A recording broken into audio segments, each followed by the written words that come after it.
Perfecto. Bueno, entonces, ¿ahí se ve bien? Voy a apagar esta luz acá. ¿Ok?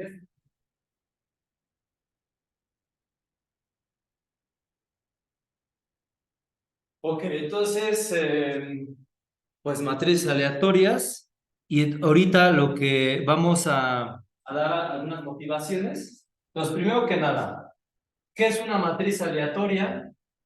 Una matriz aleatoria, pues es una matriz, digamos, cuadrada, n por n, donde pueden considerar ahorita que las entradas son normales, 0, 1, en los reales, pero todas son independientes, ¿vale? Todas son independientes. Y, por ejemplo, aquí hay dos modelos que uno puede empezar a estudiar, el modelo de Wishart o el modelo de Wigner. Por ejemplo, el modelo de Wigner, que fue estudiado hasta 1955.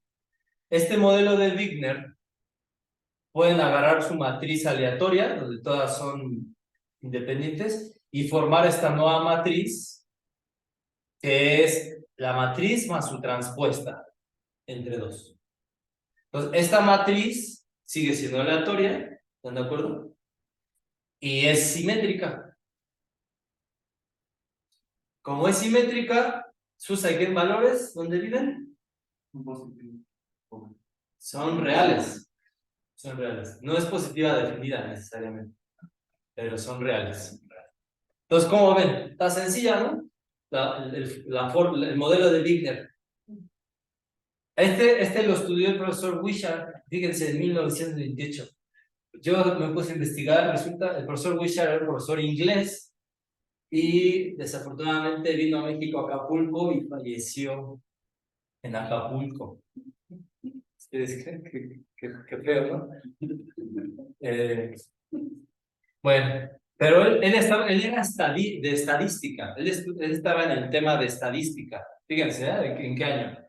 Y entonces él estudiaba matrices de correlación y entonces él estudiaba este tipo de matrices, que es su matriz aleatoria por su transpuesta. En lugar de más, es por su transpuesta.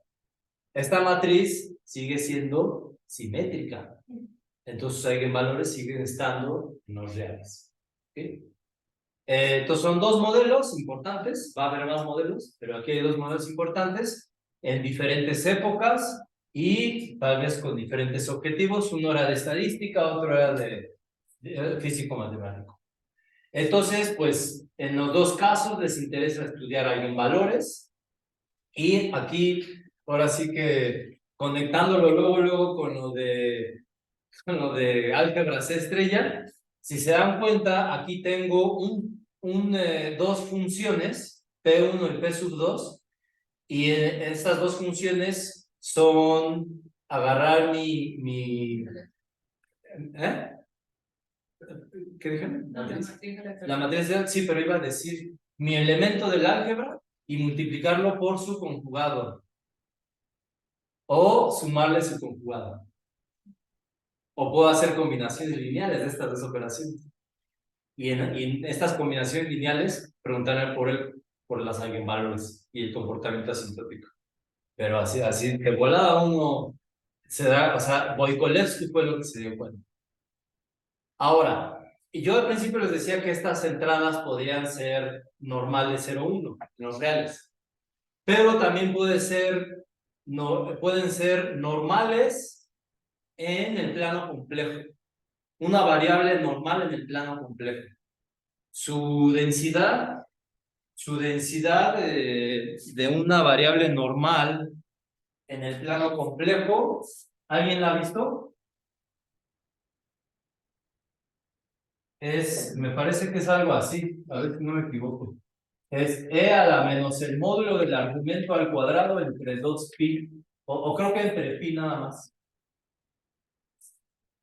Entonces, esa es la integral de eso, sobre todo el plano complejo de Darwin. No sé si me falta aquí algo más. Bueno, anyway. Entonces, puede ser que las entradas de la matriz sean normales, complejas, Y estas estructuras, la suma y la multiplicación con la transpuesta, en este caso sería la transpuesta conjugada, sigue dando matrices aleatorias simétricas y por lo tanto los eigenvalores siguen siendo números reales. ¿Va? Y más aún, puede ser que estas variables no sean ni reales ni complejas, sean números cuaterniones. Entonces, en ese caso, también esto tiene sentido y los eigenvalores siguen estando en la recta recta. ¿Vale? Yo cuando esto lo vi por primera vez, dije, híjole, qué feo se ve esto. No, no me agrada. Pero resulta que es como un puente, yo lo veo así como un puente, porque ahí cuando uno estudia al final del día la distribución conjunta de eigenvalores, aparece en estos tres casos, aparece 1, 2 y 4, y le llaman beta. Y entonces una pregunta es, bueno, ¿no habrá un modelo de matriz aleatoria para beta cualquier entero o cualquier número real? Y eso se responde afirmativamente, y esas matrices que surgen, esas sí a mí me gustan más porque son estructuras muy elegantes, que son matrices tridiagonales, que les llaman de Jacobi. ¿Alguien las ha escuchado? Las matrices de Jacobi. Las ocupan, por ejemplo, cuando hacen esos procesos de discretización de ecuaciones diferenciales y se haga la matriz tridiagonal. Entonces, eso yo creo que sí lo podemos ver posteriormente. Pero al principio estaba como en esto de poner números reales, complejos o cuaternión. Entonces, como que eso, pues no sé, a lo mejor desde el punto de física tiene algo en el sentido, pero como que al principio no lo veo elegante. Pero pues ahora sí que la teoría se fue dando poco a poco, ¿vale? Bueno, entonces ahí están sus modelos de matrices aleatorias y entonces lo que Wigner decía es, o la hipótesis de Wigner es, pues voy a estudiar los eigenvalores y los eigenvalores que son números aleatorios, si mi matriz es n por n, tengo n eigenvalores, entonces estos eigenvalores va a ser un buen modelo para los niveles de energía. Pues miren, voy a poner esta gráfica que está en uno de los libros, en este libro que se llama Meta. Entonces, estas gráficas que a su vez el profesor Meta extrajo, creo que en un laboratorio, bueno, se las dieron, ¿no? Son gráficas donde están los modelos, los niveles de energía de un átomo de uranio o de torio. Y entonces, pues eso es lo que estaba estudiando el Eugene Wigner. Y entonces el modelo que propone de la matriz aleatoria, los eigenvalores resultan ser un buen modelo para eso. ¿Ok? Entonces, ¿cómo determinar que es un buen modelo? Bueno, si ustedes tienen esta información, pueden hacer, por ejemplo, histogramas, ¿no? Pueden, así, el eje de las X, ver cuántos niveles de energía hay desde acá hasta un cierto nivel, ¿no? Y eso les da un histograma, una frecuencia. O pueden medir cuánta distancia hay entre dos niveles de energía. Esa es una variable aleatoria, esa distancia. ¿Sí? O sea, pueden como que ver cuántos hay o ver cuánto espacio hay entre dos niveles de energía. Y entonces, eso es lo que hacen en esta teoría de matrices aleatorias. Estudiar, por ejemplo, aquí puse si estos son mis eigenvalores, la distancia que hay entre dos eigenvalores le podemos llamar de sub n. A lo mejor aquí me falta poner i, como que decirle i a i más 1. Pero si no me preocupo mucho del índice, sino solo de la distancia entre dos parejas, eso es una variable aleatoria. Otra es contar, por ejemplo, este segundo punto es contar el número de eigenvalores hasta un nivel X y ver el porcentaje. Eso es la frecuencia. Eso es la frecuencia, ¿no? O simple y llanamente concentrarme en el eigenvalor más chico o el más grande. Ver cómo se comporta. ¿Sale? Todo esto es información que está detrás de los eigenvalores. ¿Sí? O sea, porque a ellos les interesaba estudiar esas distribuciones, o bueno, esas funciones, o de ahí sacaban algo. Pues las dos. De ahí sacaban algo y por lo tanto les interesaba estudiar eso. Según yo, eso no soy según yo, originalmente a Wigner le interesaba esta primer variable, pero yo creo que no sabía bien cómo estudiarla. Y entonces lo primero que hizo fue estudiar la frecuencia, según yo, a lo que he leído. Sería bueno saber bien. El chiquito, el valor propio. Ajá. ¿Cómo? Y el más, o sea, ese es el valor propio más pequeño. Sí, o también puede representar el más grande, dependiendo cómo los ordenes.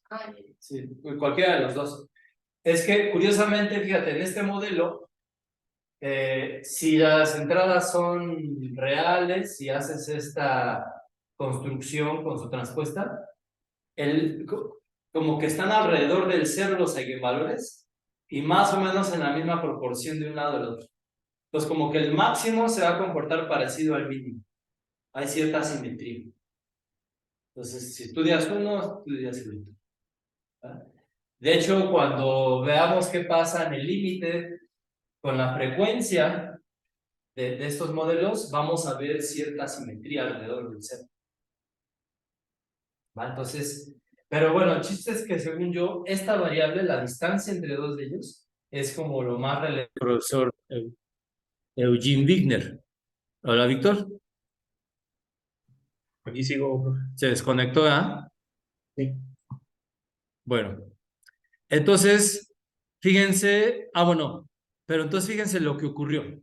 Ahorita recuerden que es solo la introducción, vamos a ir viendo en detalle todo, pero cuando el profesor Wigner propone estudiar estos modelos, hubo todo un desarrollo que se fue dando poco a poco, que es lo que estuve platicando ahorita en el temario, y se encontraron fórmulas. O sea, lo que quiero decir es esto. A partir de estos modelos, se empezaron a encontrar fórmulas usando álgebra lineal y todas estas técnicas que ahorita platiqué. Se empezaron a encontrar fórmulas para las distribuciones de esta diferencia, de la frecuencia, del más grande.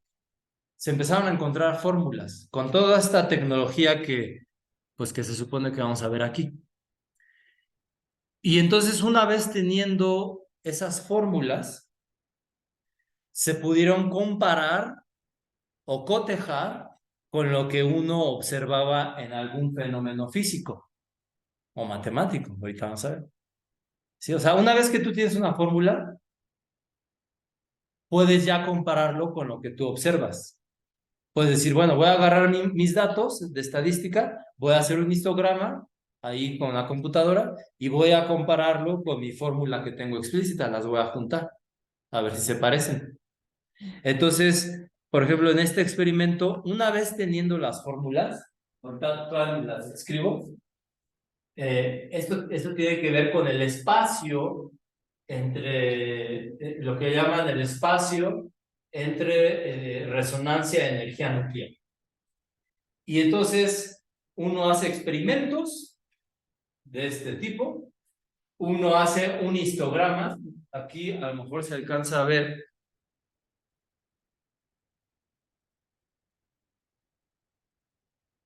Fíjense cómo aquí se ve un histograma,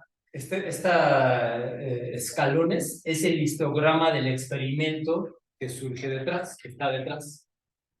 Entonces, ¿cuál es la función que mejor se ajusta a ese histograma? Esto que está aquí corresponde a una función Poisson y esto que está aquí corresponde al modelo de Wigner. Obviamente la de Poisson no se ajusta, ¿verdad? La que se ajusta es la de Wigner, el modelo de Wigner de los eigenvalores. Entonces, miren, les voy a platicar algo que a mí me sirvió mucho para entender. Imagínense imagínense esto. Tengo puntos en la recta real que tienen la misma distancia, todos, delta. ¿Vale? Y quiero hacer un histograma de la variable que representa la distancia entre dos puntos seguiditos. Esa variable le llamo D, ¿no? Pues D solo toma un valor, solo toma el valor delta, siempre. Si yo hiciera un histograma de esto, o sea, aquí, pues solamente en el valor delta está el 100% concentrado, ¿verdad? Ahora chequense esto. Imagínense que mis puntos ya no están, ya no son de la misma distancia. Lo que hago es empezar a muestrear variables exponenciales, independientes. Una variable exponencial, pum, me da un número entre 0 e infinito, este valor. Otra variable exponencial me da este valor. Otra me da otro por acá. Y así empiezo a tener puntos. Empiezo a tener puntos. Entonces, y tomo la diferencia entre todas las parejas de estos puntos y hago un histograma. ¿Cómo se ve ese histograma? Justamente se ve así. Ese es el histograma de una variable exponencial. ¿Ok? Pero ahora, fíjense, estos dos casos que puse aquí son casos extremos. El primer caso es cuando la distancia siempre es delta. Ahí hay o sea, si tú me dices cuánto vale esto, automáticamente yo sé cuánto vale la distancia entre otros dos, es delta. Ahí hay una correlación perfecta. Y este otro ejemplo de las exponenciales, si tú me das una distancia entre estos dos, se pierde la memoria porque es exponencial y no sé cuánto vale, no te puedo predecir absolutamente nada de la distancia de otra pareja. Ese es este histograma. Pero ahora consideren un caso en donde ni es tan fuerte la dependencia, ni es completamente débil. Algo intermedio. O sea, como que los puntos, si tú me dices una distancia, alguna información de la distancia de dos parejas, yo más o menos puedo decir algo de otra distancia. Hay correlación. En ese caso, pues está entre estas dos cosas. Y lo que está entre esas dos cosas es algo así. ¿Sí? Este es completamente independiente y este es completamente dependiente. Entonces, una combinación lineal entre estas dos les da algo así. Entonces, es justo lo que está ocurriendo en este experimento, que, que los eigenvalores, perdón, en el experimento físico, el histograma les dice que esa distancia, pues, o sea, hay cierta correlación. Y entonces el modelo de Wigner, al momento de encontrar la fórmula exacta, les da esta línea y se ajusta. Entonces, lo que está diciendo, ¿sabes qué? Para modelar tu fenómeno que estás estudiando, tu fenómeno de resonancia nuclear, lo que te conviene es usar una matriz aleatoria. Esta en particular. ¿Sale? Entonces, eso es lo que poco a poco fue descubriéndose. Pero si se dan cuenta, primero necesitábamos eh, primero necesitábamos tener las fórmulas para compararlos con el experimento. ¿Sí? ¿Qué más tenemos aquí? Más ejemplos de esto. Este ejemplo que está muy interesante. Ustedes han escuchado de la función z de Riemann, ¿no? Y de la hipótesis de Riemann. O sea, la hipótesis de Riemann les dice que los ceros de la función viven creo que en -2, -4, -6, -8, así, múltiplos de 2 negativos. Pero también la hipótesis esta dice que los ceros solamente viven en la línea que es de la forma un medio más un número complejo, más una parte puramente compleja, ¿no? Entonces, los ceros viven ahí. Nadie ha demostrado que pueden estar afuera de esa línea, pero pues, ahí es lo que tratan de demostrar, ¿no? Entonces, si ustedes aíslan estas partes puramente imaginarias, son números reales que los pueden acomodar, ahí los acomodan y están ahí en la recta real. ¿Están de acuerdo? Y entonces, el mismo punto. Pueden estudiar la distancia que hay entre dos parejas, entre dos de estos gamas n que representan ceros. Y entonces, pues hubo ahí un acontecimiento histórico en donde se dieron cuenta que esos ceros y esas distancias siguen las mismas leyes estadísticas que el de las matrices aleatorias. ¿Ok? Fue una situación que ocurrió un profesor de nombre Montgomery, de teoría de números, no sé si lo han escuchado. Él fue a dar una plática a Princeton del estudio que había hecho de estos gamma n, y entonces estaba ahí trabajaba otro profesor que se llama Dyson, físico matemático, que estudiaba eigenvalores. Entonces, cuando se juntaron, se dieron cuenta que llegaban a cosas parecidas o a las mismas cosas. Y entonces ya después se hicieron experimentos numéricos y este es uno de esos experimentos. Este experimento tiene, estos puntitos que ven aquí, tienen que ver con como el histograma, no es un histograma, pero es parecido a un histograma, después vamos a ver, de lo que ocurre con estos gamma n. Esos puntos negros tienen que ver con esto. Y la línea que se ve que se ajusta perfecta, no crean que es un spline, es otra función. Esa otra función proviene de esta que está aquí abajo. Esta que está aquí abajo justamente proviene de la teoría de matrices aleatorias. Se encontró esa fórmula y se pudo cotejar con un experimento numérico. Ya no un experimento de física, un experimento de teoría de números. ¿Sale? Y aquí está lo que les decía del kernel de este reproductor del espacio de Pauli-Wiener. Entonces, pues hay que ver de dónde sale esto. Y bueno, ahorita esto que dice aquí, función de correlación, vamos a ver en su momento qué es exactamente. Solo le estoy diciendo, bueno, qué conexiones hay. Pero hay más, hay unas cosas que a mí me parecen bien padres. A mí me interesa más estudiar, de hecho, esto que esto, pero hay más cosas. Miren, hay algo que se llaman los billares de Sinai.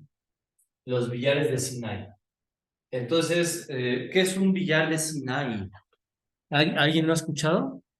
¿No? Miren, yo les voy a decir que es un billar de Sinai.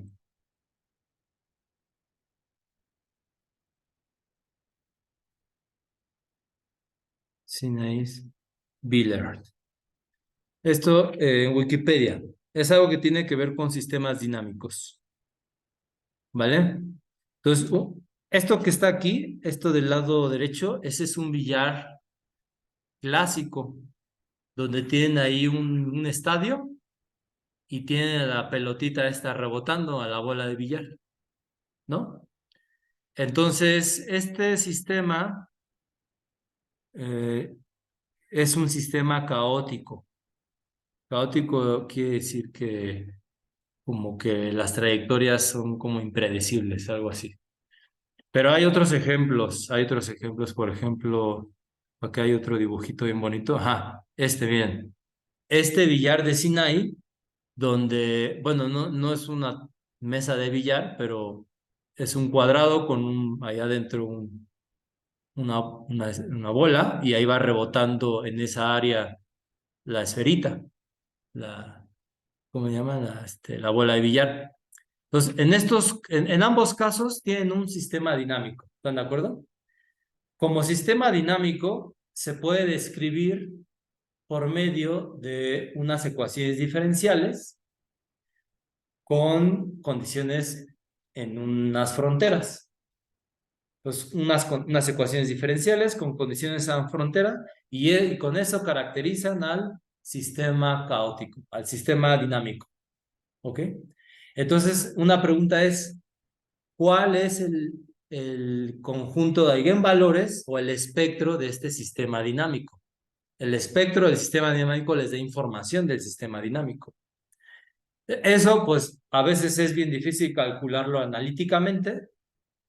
Por ejemplo, ven que el grupo de Querétaro estudian en una dimensión ecuaciones de Sturm-Liouville y tienen técnicas bien poderosas para encontrar de manera numérica eigenvalores.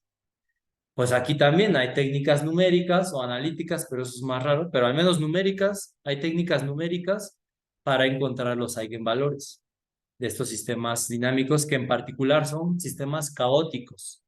¿Ok? Entonces, ¿cuál es el experimento que se ha llevado a cabo? Bueno, en uno de estos billares de Sinai se calcularon de manera numérica los eigenvalores del sistema y se hizo un histograma de las distancias que hay entre dos eigenvalores. Se hizo el histograma, es esto que ven escalonado. A ver, lo voy a hacer un poco más grande. ¿Sí? Entonces aquí se ve el histograma y pues definitivamente no se le ajusta una distribución Poisson, se le ajusta una distribución esta de que surge de las matrices aleatorias. Entonces, la línea continua es esa función que se logró extraer o encontrar usando la teoría de matrices aleatorias. Y se pudo comparar con el histograma de los eigenvalores o de las distancias entre eigenvalores del sistema caótico. Y de aquí surgió una conjetura que hasta donde yo sé no se ha logrado demostrar, que es la siguiente. Ups. Uh-huh. La conjetura, esto lo propuso unos autores, pues creo que estos son italianos, Bohingas, Giannoni y Smith, proponen que es una idea general, abstracta, que es el espectro de sistemas caóticos, o al menos de ciertos sistemas caóticos, se puede comportar como los de una matriz aleatoria. ¿Sí? Entonces, pues eso, no sé si hay avances de esa conjetura, pero sí sé que sí había. Pero bueno, si dan cuenta, esto entra más en lo que se llama sistemas dinámicos. Sistemas dinámicos que un poquito usa lo que se llama teoría ergódica de morfismos y cosas así. Bueno, eso yo casi no lo estudio. Pero aquí viene otro ejemplo. ¿Preguntas de todo esto? ¿Alguna duda que tengan? ¿Dudas, no? Muy diferentes las cosas, ¿se dan cuenta? Diferentes que dije, pues órale, ¿por dónde, no?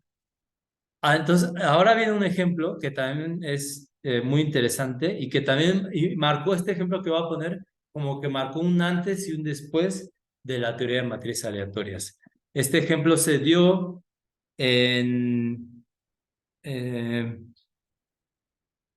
no puse el año, sí, en 1999. Bueno, este problema, esto que está a continuación, viene del profesor Ulam. ¿Todos han escuchado de Ulam? ¿O no? ¿Cómo? Estanislao Ulam. ¿No? ¿Tú, Mario, no les platiqué de Ulam en broma? Sí, ¿verdad? Es que es bien importante porque, bueno, es un profesor polaco que se fue antes de la Segunda Guerra Mundial, tuvo que ir a Estados Unidos. Ayudó en el proyecto Manhattan y sus ideas ayudaron a hacer lo que llaman ahora el Metropolitan Hastings Markov. ¿Qué? Markov, Monte Carlo Markov Chains, que se ocupa muchísimo. Y entonces él propuso un problema que yo no sé por qué lo propuso. Pero el problema es el siguiente. Agarren el conjunto de los primeros naturales hasta ahí. Véanlos como un conjunto de objetos, n objetos, y los pueden hacer permutaciones de ellos. ¿Cuántas permutaciones pueden hacer con n números? N factorial. ¿Sí? Entonces, con n números construyen, si dan cuenta, con n números construyen un espacio que tiene n factorial objetos. Cada objeto es una permutación. Ahora, cada objeto de estos n factoriales le dan la misma probabilidad. Hagan de cuenta que es una urna con n factorial objetos y agarran uno al azar. Todos tienen la misma probabilidad de ocurrencia, 1 entre n factorial. 1 entre n factorial. Los agarran la permutación. Por ejemplo, si, aquí pongo un ejemplo, ¿no? Si tienen 5 números, meten la mano y sacan esta permutación. Esta permutación. O voy a poner otra para que...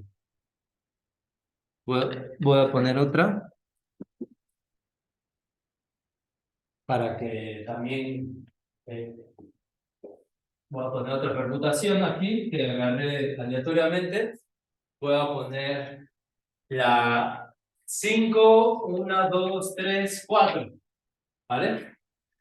Entonces, en esta permutación que tengo aquí en las notas, tengo 4, 1, 5, 2, 3.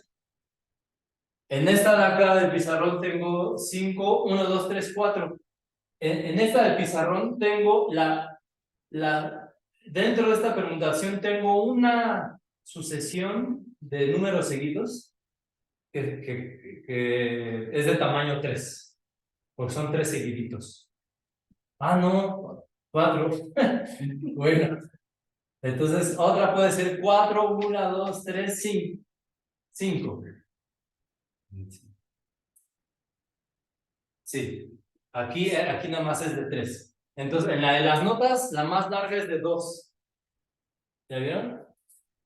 Aquí en pizarra tengo una de 4 y otra de 3. Puede ser que tenga una que sea de 1. Por ejemplo, bueno, 2, 4, 2, 4, 1, 5 y 3.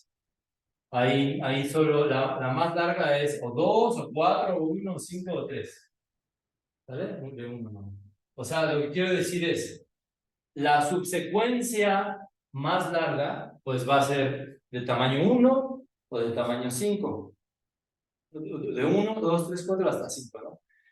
Pero, por ejemplo, ¿ven que tenía una con n factorial objetos?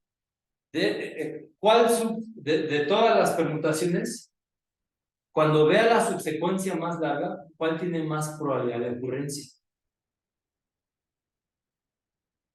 La de 1, yo digo, pienso. La menos probable es la de 5, que me salga 1, 2, 3, 4, 5. De hecho, solo hay una permutación, ¿no? Bueno, aquí está. Entonces, la pregunta es, cuando n es muy grande,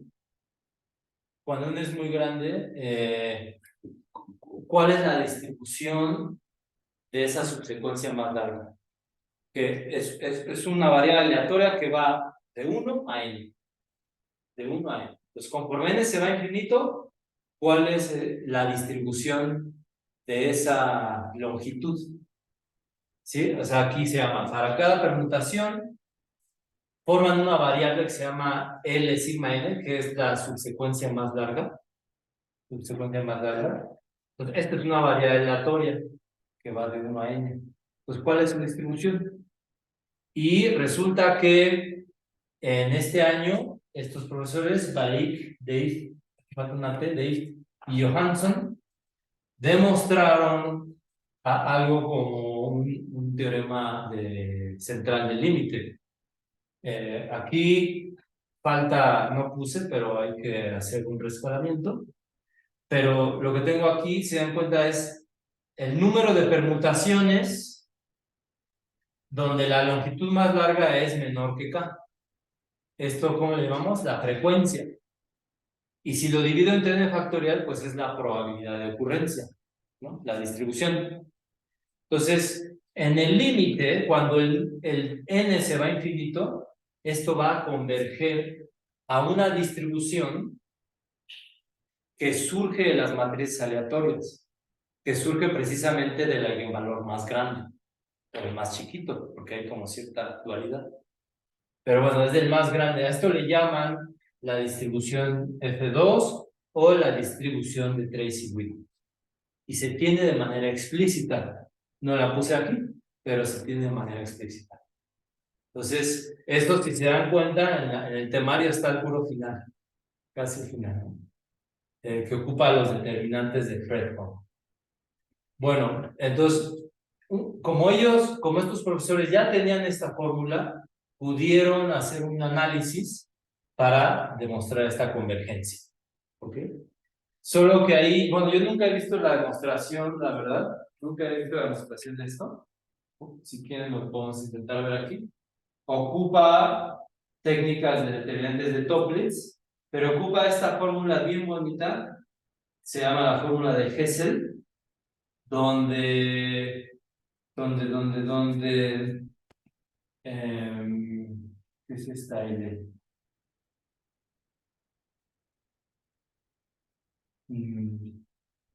No me acuerdo qué es esto. Está ahí arriba, ¿no? Bueno, la tendencia. ¿Dónde? La Y de Javier. La distribución. Número de permutaciones. Claro, perdón, es esto. Es estos números entre 0 y 1. Entonces, aquí hay algo que llaman como la poissonización. Esto tiene que ver con la de Poisson.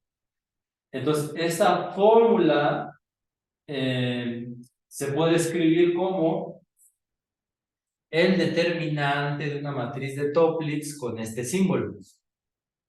¿Esto ustedes habían visto esta fórmula de Hessel? No, ¿verdad? No.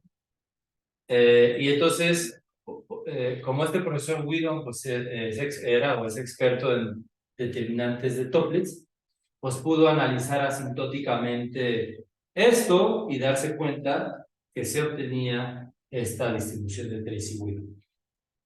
Yo nunca he visto esta demostración, la verdad no sé qué tan larga sea, pero se ve interesante.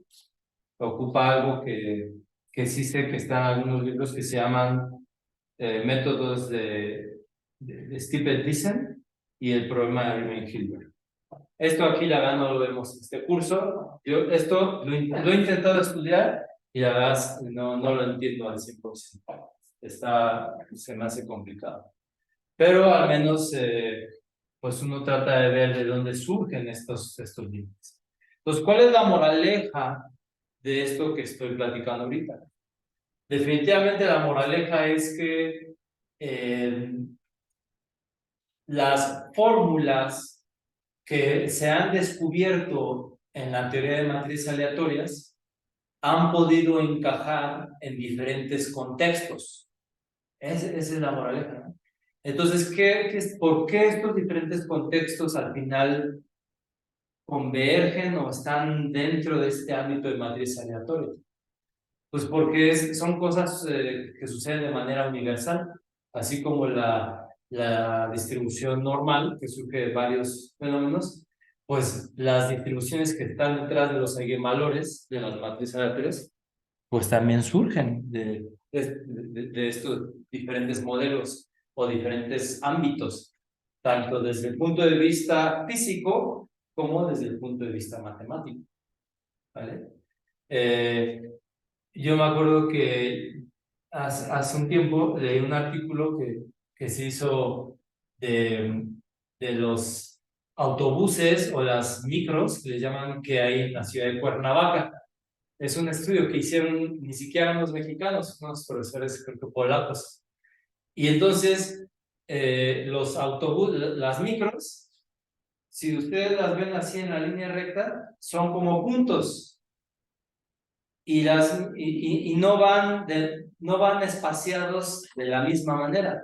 Se van como empujando porque quieren agarrar más pasaje, ¿no? O sea, apúrale, apúrale, viene atrás el otro. Se van como empujando. Entonces hicieron un histograma de esas distancias entre micros y resulta que obedecen estas leyes que están aquí. O sea, es algo que se va dando en diferentes ámbitos. Al final del día, ¿qué tiene que ver eigenvalores? ¿Qué tiene que ver eigenvalores con ceros de funciones analíticas, con números primos, con, ¿cómo se dice? Distancias de secuencias, subsecuencias más largas? ¿Qué hay en común? Hay algo en común que se ha descubierto, que son puntos que se están como empujando, tienen como cierta repulsión, ¿sí? Los niveles de energías tienen como cierta repulsión, o sea, no se chocan, pero como que se empujan. No al 100%, pero aunque sea un poquito. Pues todo esto que se ha ido elaborando en común es lo que tienen. Y en física, a los sistemas de puntos que tienen esa propiedad les llaman fermiones. Fermiones. Sí, y creo que los bosones son nosotros los que como se atraen. ¿Sí? Ya. Bueno, entonces eso es lo que está pasando. Entonces, todas estas motivaciones que yo les puse, pues no, en realidad no las vemos, ¿eh? No las estudiamos. Solo las pongo de aquí en plática como para motivar. Pero o sea, lo que sí se supone que uno ve en este curso son las técnicas, que las voy a platicar. Primero las voy a platicar para que vean de qué tratan, pero son básicamente, pues, estas ideas que aquí estuve platicando. Eh, y entonces en estas técnicas van a surgir las fórmulas que se cotejan con diferentes tipos de experimentos. ¿Vale? Entonces, pues es mucho análisis funcional, principalmente del medio. Aquí hay algunas ideas de gráficas, pero principalmente es mucho análisis funcional, ecuaciones diferenciales, teoría de operadores y cosas así. Y está como, pues ahorita ya uno puede hablar de un curso, pero originalmente parecía que no había un curso porque había muchas ideas muy separadas. Pero pues así es como se ha dado todo. ¿Sí? No es como un curso de, no sé, pues como teoría de la medida, ¿no? Que todo está perfectamente de manera muy ligado, y una idea tras otra, y no, aquí a lo mejor uno puede estudiar esto de manera independiente de todo esto, pero al final pues sí hay una secuencia que más o menos sigue el desarrollo histórico, eso sí, para que vean, porque pues así las cosas de manera histórica, por lo general sí se van dando de manera natural, una tras otra, ¿vale? Como ven, preguntas, dudas, ¿no? Entonces, así es como vamos a empezar. Voy a dar la próxima clase un panorama general de las técnicas para ya a partir de la próxima semana empezar con los detalles. ¿Dónde está el diablo, como dicen? En los detalles. Uno puede tener la idea general, pero ya cuando ve los detalles, de cómo le sufren. Así está el rollo. Bueno, pues entonces así la dejamos. Y si tienen alguna duda, adelante. Adelante. Bueno, Profe, voy sí, a yo parar ya quería preguntarle. ¿Cómo? Quería preguntarle por referencias. Ah, sí. Sí, referencias. eh, bueno, debería de traerlas aquí, pero por ejemplo, este que puse aquí, meta, random matrices, Eh, pues este es uno, el libro de Meta. ¿Ese lo has visto tú, Víctor? No, creo. Sí, algo poco, lo he visto eso. Sí. Otro libro es el que tú conoces, del profesor Forrester. Forrester. Se llama Log Gases and Random Matrices. Otro libro es el de varios autores que se llaman eh, Dionet, creo. No, bueno, ahí es que es uno más matemático. Bueno, mejor voy a traer la lista y se las enseño, ¿sí? Hay libros que tienen que ver solamente con procesos determinantales. Ese se lo va a enseñar, es muy chiquito. Hasta lo pueden bajar a internet. ¿Y qué creen que de determinantes de Fredholm no hay libros? Yo no he visto en ningún lado. A lo mejor sí hay y yo no conozco. Pero poco a poco, Víctor, vamos a ir viendo la bibliografía. Bueno, se las voy a pasar, pero con los detalles te vas a ir dando cuenta.